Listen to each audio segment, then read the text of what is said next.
Well, let's go over to Takoradi because police there have put before a second High Court one of the suspects arrested in connection with the kidnapping of the three Takoradi girls, the first of whom has been missing for almost 300 days. The suspect, only identified as John, we're told was arrested in Togo. My colleague Natalia Kwanzaa has been following up.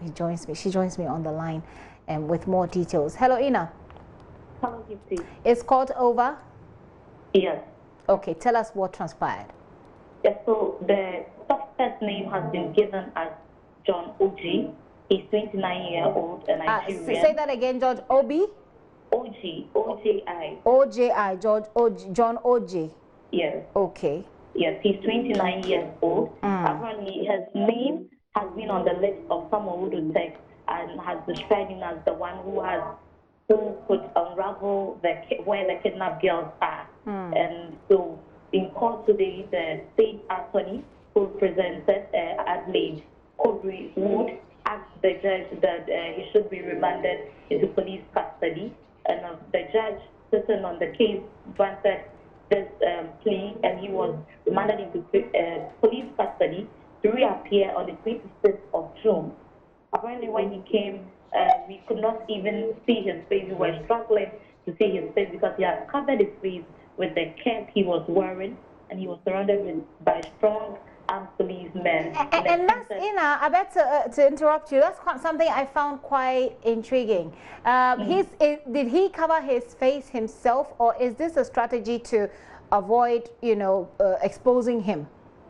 His cap was covered. He used his cap to cover his face. So as they were entering into the courtroom, one of the police officers removed him. And then when he was coming out of the courtroom, so his face was covered. So we found it very difficult to even see his face.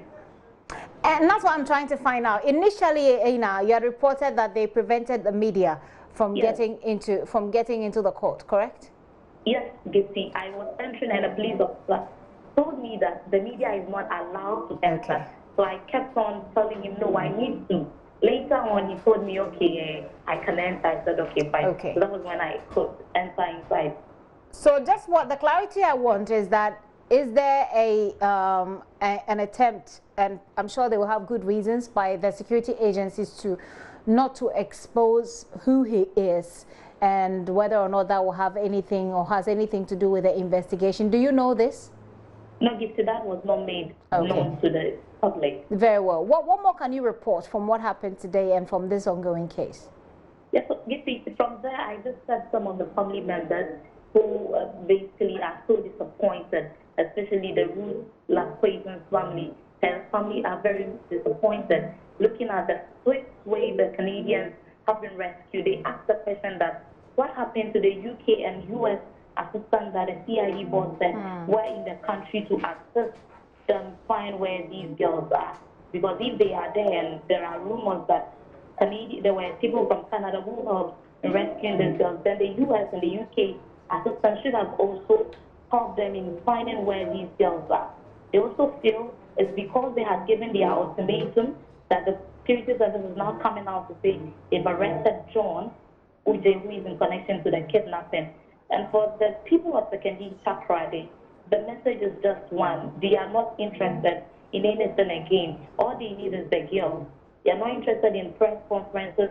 They are not interested in who is being arrested. All they need from Ghana and the security service is the girls. Are they saying that Canadians are more important than these three girls? Okay. What do we know about Udotek? Where is he? Was he also in court today? No, you see, Udotek is still in prison custody. You know, he's supposed to serve 18 months concurrent, so he's still in prison custody.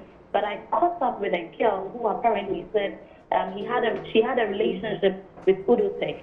Apparently, she told me that Udotek could have kidnapped her as well. But anytime he tried luring her out, she gave excuses.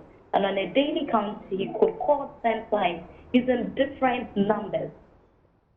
So this girl dated him. She says she dated him. Yes, Gipsy. And she felt that she was at risk of being kidnapped. How? She said Udusek lured her. You know, the third victim, Priscilla Matibian Francis, was lured with a phone. Udusek apparently promised to give her a phone. And this was the same strategy he used. He promised the girl to buy her a phone, that's her account.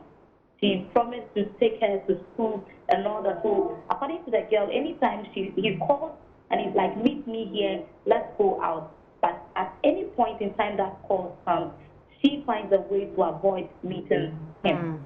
Is she talking to the police with what she knows?